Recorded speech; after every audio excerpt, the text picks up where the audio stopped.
Howdy nerds! It's been a while since we did a video here. We got Chloe and Talmadge over there working, and Kevin not working, but I'm gonna get to work and get through all of the mess that we've got going in. So that's the main reason why we haven't got a video out, is just been overwhelmed with the release of Spider-Man and all the other stuff. Lorcana, Flesh and Blood.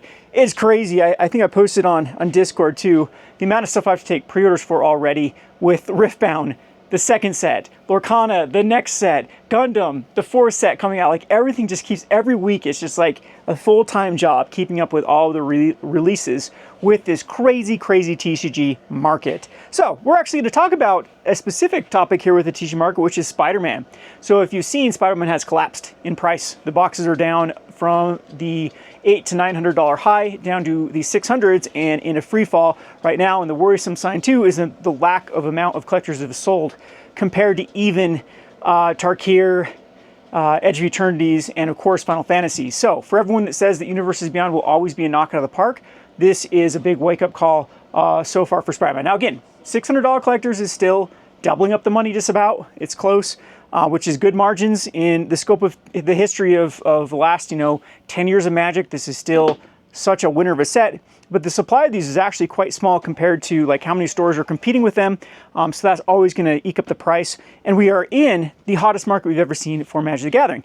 And this is kind of what I want to talk about with why I don't like it that Wizards of the Coast has kind of gone the Pokemon route and put all their eggs in one basket called Collectability, because it takes one MTG Goldfish video to destroy everyone's confidence in the collectible aspect of the product coming out. So that is the correlation. We saw MTG Goldfish got some super early collector boosters. I'm not even sure how the hell they got them so quickly. I know some distributors that they're shipping East Coast to West Coast, they're given like this leeway to ship early, and some days, they can have them overnight it for, 1 day shipping, and that's the way you can get it. But like I haven't even had mine shipped yet. So distributors will start shipping mine on Monday, and I'll receive my stuff Wednesdays and Thursdays, which is in time, of course, for the pre-release. And it's just crazy how a lot of these stores get their products so incredibly early. But anyway, we'll talk about the MTG Goldfish video. It was very lackluster. The boxes were averaging $400 to $500 of pre-sale price. Now, keep in mind, those cards are going to come down. And the whole sentiment, the comments of the video was that there just really wasn't anything special about Spider-Man. Like, people were not excited about the cards that were contained. A lot of people think this is a very lackluster set, where they don't think that many of the cards are actually going to see play in Eternal formats. The Commander, no Commander decks going along with it. And maybe it just doesn't have the fanfare that something like Final Fantasy did. Now, Final Fantasy was the perfect storm because there was a lot of overlap with kind of aging millennials that grew up with Final Fantasy and also grew up with Magic the Gathering, myself included. The two games I played as a kid kind of religiously were Magic the Gathering and Final Fantasy. So I can definitely understand kind of the nostalgia spillover, and it was kind of the first one of its type. Now we're in the second one of its type, and I think that people are already wallet fatigued and just kind of exasperated with the collectible aspect of the game. And that, again, is why I wanted to reiterate, collectability is fine if it is first utility driven. There has to be a game beyond the collectability. Otherwise, where are those cards at? Zach's been using these cards. They're called, what, Topps Chrome? So, I mean, you can already get superhero cards in collectible form that look way better than Magic. Oh, does Talmadge actually have one here? It's a serialized one. Oh, we got a serialized one. So Zach actually bought these to do what he had, like on the back, he had like, come join the pre-release Gonro Games, and found all the Spider-Man ones for these Topps Chrome. And I think we pulled a serialized card. Yeah, 173 out of 399. Woo, little number on a card all of a sudden makes something collectible. Again, I'm going to try not to crap too much on this too, because you're right. I've got some comments saying I just don't understand. You're right, I don't understand collectability for the sake of collectability, mainly because there is so much noise out there for products that they're competing for that collectible aspect, that I think there needs to be some sort of baseline. And in Magic the Gathering's case, why Magic the Gathering Final Fantasy is leaps and bounds more collectible than Final Fantasy TCG, or there actually is some Final Fantasy collectible cards exclusively. They're not even in trading card form. Oh yeah, we saw those, I think Topps or someone, no, one of the Japanese companies released them not too long ago, where you can get just Final Fantasy collectible cards. They have no trade or no card game aspect to them whatsoever, and they're not going for anything. So that is my warning to Wizards of the Coast, is now look and see with Spider-Man. And of course, this guy isn't falling. We could see a rebound of it, but it's just going to take one bad set again. Do people forget the reception of Assassin's Creed? And people will say, well, Kevin, it was a short set. No one likes little sets. You get flooded with the same cards. There wasn't enough stuff in them. And, you know, but it's just Magic the Gathering, in my opinion, is one bad set for falling into what happened with Pokemon. And I don't think that Magic is as resilient as Pokemon is to rebounding. So why I'm referring Pokemon is we saw this actually with both Sword and Shield and with Scarlet and Violet. So I remember the turning point. It was right after Champion's Path, where people realized when it was like the third or fourth set that Pokemon did not change the art style, that they continued to go with the rainbow foils. And the rainbow foils, and they also had like they had the, or was it the gold version? Anyway, they didn't change the art whatsoever. So it was just art that was basically reshaded. And that was the chase cards. And the market absolutely rejected them. Everyone was sick of them. After the Fat Pikachu, people were like, okay, this is getting boring now, having just rainbow after rainbow after rainbow. And the appetite was for something more. And it just took like one or two YouTubers to be like, ugh, this is getting redundant, this is getting boring. And the entire market just simultaneously decided that Pokemon was not collectible. And we went through an era of where Pokemon was absolutely in the dumps. And it's so crazy how people cannot remember those days. I guess since I've been in business and lost a lot of money during those days, or had to, maybe not really lost money, but had to get creative with moving product, and like that was the era when I was breaking down like these things. It was so pointless to even try to sell these things because of shipping, and actually this was something that was like per pack. If you actually went or the route of opening the box sets, you could actually get the packs for cheaper than going like the ETB route or the booster box route. And so I was buying those up whenever I needed to fill the our little acrylic display cases that people buy single packs, because that was like the only feasible way we're actually moving packs, is just kids that were coming in and buying 1 and 2 packs per day, just to kind of have the thrill of opening up. And even Pokemon at that point, like there wasn't, I remember, what was it, Darkness Ablaze, the most expensive card in the set was like $15. So it was like pointless to even open up Darkness Ablaze and some of these other sets that got reprinted when Pokemon thought that, you know, they're coming off that boom market of the COVID market, thinking that their game was infallible, that people were just going to continue to buy and collect. Now, of course, hindsight is 2020. That era of product is incredibly valuable, but that's where I'm trying to make the comparison that Pokemon is a lot more resilient because it goes in these trends and waves. It has such a cultural factor that when they come out with a new game or new video, then people remember they have Pokemon cards and they begin to collect again. And so we're going to always see these ebbs and flows of Pokemon, and I'm pretty sure we're going to go through another Pokemon collapse eventually when is like a dead of a set and people are sick of a particular line. But anyway, then we fast forward to Scarlet and Violet, and it was the same thing. Like Scarlet and Violet was so weird because at the start of Scarlet and Violet, the Pokemon pre-release numbers, according to Pokemon's data, were higher than ever. There were more people playing Pokemon TCG than ever before, yet Scarlet and Violet was collapsing. We saw some of the cheapest prices in Pokemon that we had ever seen. Again, the Gardevoir out of Scarlet and Violet, it had a original pre-sale price were quite high, and it dumped all the way down to like 20 or 30 bucks at its low. And again, there was no cards that could ever justify the value of the pack, and nobody was collecting.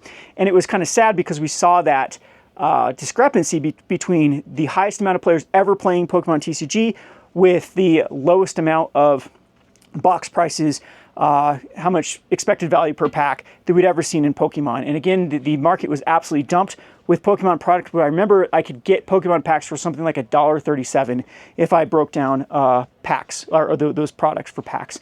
It was things like Pokemon Go and Scarlet and Violet you could get all day long for like below $2.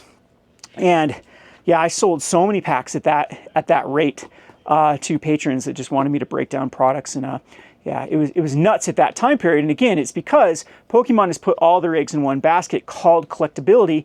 And well, and I wouldn't even say that much because again, people do play Pokemon. I was so surprised. There was a card back in that era that was called Battle Pass VIP. And again, it's not created equal in Pokemon because they create things like trainers toolkits that put a ton of uncommons into the market because they create like the box sets that have the decks that are ready to play. And oftentimes they're full of really high impact cards. So I know it's comparing apples to oranges here with like uncommons versus what you can expect like out of stock up out of Magic the Gathering. But Battle Pass VIP, there were like thousands of copies sold per week, and it didn't even budge the price because there were still so many people that were opening packs and you know, trying to recoup the value out of these packs that weren't even moving. So they're trying to, you know, find like singles and stuff. And again, we have, the tide is turned with Pokemon, and now Pokemon is liquid gold. I mean, literally, you can actually see there's a popular viral video that was about how Charizard, in the weight of Charizards are worth more than gold.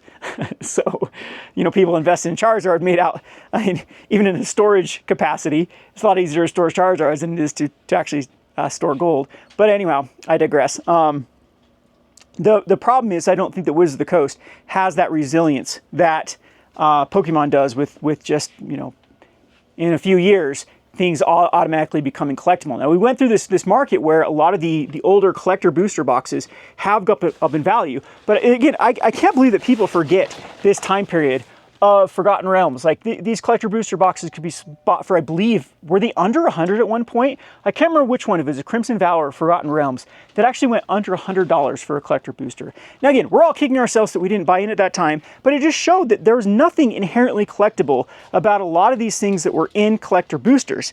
And unfortunately, Wizards of the Coast is gone. The pendulum swung the other way with serialized cards and all the other gimmicks they keep releasing in collectors that just force people to buy collectors. And the problem, the catch-22, it is with Wizards of the Coast, is every time they keep increasing the value of collectors, they decrease the value of everything else. To the point that now, if we're not a utility-based driven game, these seem to become worse and worse as they up the kind of the collectability and what you can get out of collectors. So this is a huge warning sign again with Wizards of the Coast that now they put all their eggs in the basket called collectors, and collectors kind of dictate the flow and the overall feel of the set being released. If they have one stinker set, it's like over for Magic, because the glut, this is the video I need to make right now too, is anyone that thinks we're in like a scarcity of Magic the Gathering is off their rocker. Wizards of the Coast is printing and printing and printing and printing and printing. Their printers are going at full capacity. We have had reprints for Fallout, Final Fantasy, Lost Caverns of Ixalan, Bloomburrow, Duskmourn. There is play boosters that are all slotted to be reprinted, but all those are Commander products. And the thing is, like, this is a try-tested, improved product that I was like, okay, this is such an awesome utility-based driven game that this is where you should be sinking your money into, is Commander decks. Because if you look at things like Wildsville Drain and even going back to Kamigawa, all of those outpace collectors. Look at it. Look, if you don't believe me, go look at the prices of Commander decks and compare them to your average prices of Commander decks. And the Commander decks, most of the time, there are some exceptions, have outgrown or they've appreciated in value better than the collectors, which has been showing that Magic the Gathering had the holy grail of utility for so long. And I don't know why they decided to just throw that all away and put all their eggs in the basket of called collectability. Now, anyway, I kind of ranted long enough about this. I need to get going, and we got to get the store organized because we have $40,000, more than $40,000 of Spider-Man that's coming in. We have to get sorted and shipped out and ready for our pre-release and all that jazz. So I got to get going. Appreciate everyone that's been sticking around. My Patreon just absolutely took off. I'm kind of worried about it though, because I think it's just, you know, people, the market's so hot that everyone can make money right now. So I'm definitely nervous and yeah, terrified, not even nervous of a market collapse, of what, you know, it will kind of do to my business model, and you know, kind of the steps I'll have to take to actually make it kind of solvent to where I can still sell and move product. And yeah, man, I just want a normal market. I want people that don't have just massive FOMO. Again, this is why I keep preaching utility. I want like reasonable, predictable utility of people coming in and consuming the cards because of the need to actually play the game, rather than relying on something that we, you know, this new culture of collectability, and everyone that's gonna, you know, retire on cardboard when they are in their 60s, which terrible strategy in my opinion. But anyway, yeah. What else have we got going on here at the store? I'm going to try to do some videos on this game. I'm completely obsessed with this. So if you are in February in Las Vegas, I think Talmadge and I, we are going to go down to the Bandai. This was the first convention that I've been to in years. So I'm not excited about Wizards of the Coast. Someone actually messaged me about like creating a standard deck, and I'm like, I'm probably not your guy to give you advice on Magic the Gathering. I haven't played Magic the Gathering in like on a competitive level in so long that I know the kind of the meta and kind of the matchups, but I definitely wouldn't be someone to advise you on how to prepare for a tournament. But anyway, if you guys are interested, maybe we'll start doing some One Piece content because I'm really in love with the game. I know nothing about the anime. I just really like the direction that Bandai has taken the game. I like the flow of the game, and I like the clear communication. It is a utility and a collectible, and what I'm really liking about One Piece is utility is actually ramping up. So if you've noticed Jozu, which is just a rare out of OPO6, I believe, or OPO8, one of the two, OPO8, I think. Jozu was like a 50-cent rare forever, and it saw if you don't know One Piece, you might not understand what I'm talking about, but I saw 4 of plays in mini decks since its inception, and really couldn't even break the the $2 barrier. Well, they came out with a deck here. They came out with this guy, this Ace Newgate, that works along what Jozu's tribal type is, and it went all the way up to like $6-7. I haven't checked it for a while, but it's awesome because it shows that One Piece actually has utility legs now, which is, it did. I mean, cards moved, they sold thousands of copies of on release of the like playable cards sold with each new set. But this is the first time I've seen such movement in the utility aspect of One Piece that shows that One Piece is in like the perfect kind of equilibrium right now between collectability and utility. So I'm all in on One Piece because I think it's a very healthy game right now. I'm going to try to max out my numbers with distributors, keep trying to move the product. We have a great showing here. One Piece is almost bigger. It's definitely bigger than 1v1 Magic, but Commander's still bigger here at the store. But One Piece is definitely nipping its heels to be kind of the dominant game even here in rural Utah. So anyway, appreciate all of my locals for really getting that going and convincing me to actually play the game, because we have been enjoying One Piece. And again, maybe I'll make some content in the future for One Piece. We hope you enjoyed this video. This has been Kevin with, what channel are we on? Gunroll Games. And of course, thanks for watching.